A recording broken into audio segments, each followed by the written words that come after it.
বৃষ্টির মধ্যে কীরকম আটকে পড়েছি দেখা, দাঁড়িয়ে থেকে থেকে কী করব, তাই ভাবলাম একটু ভিডিও করি।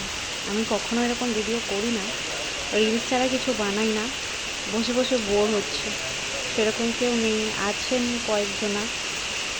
তো ভেবেছিলাম বৃষ্টিটা কমে যাবে, বাট না, এসেছিলাম একটু বাজারে একটু মাছ কিনতে, বাট সেটা মনে হয় আজকে ভাগ্যে নেই।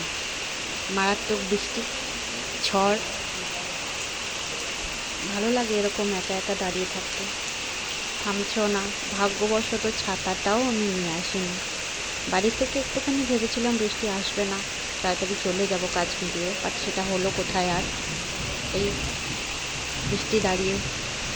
বৃষ্টির সামনে দাঁড়িয়ে বৃষ্টি দেখছি, আর কি করব।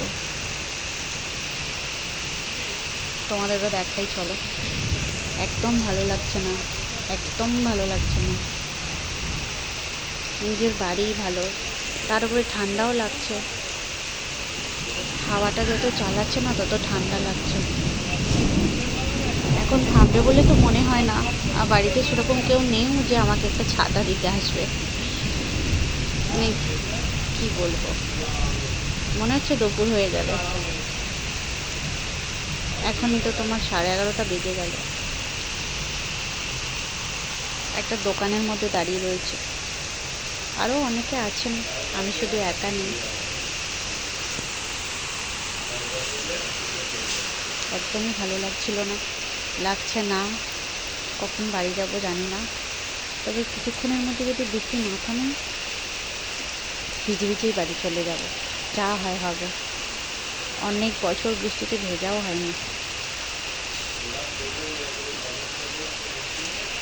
বৃষ্টিতে ভিজতে ভালোই লাগে, বাট এখন ঠান্ডা লাগবে। ঠান্ডা লাগলেই জ্বর হবে, জ্বর হলেই কষ্ট হবে। দারুণ ওয়েদার, খুব ভালো লাগছে পুকুরের পাড়টা।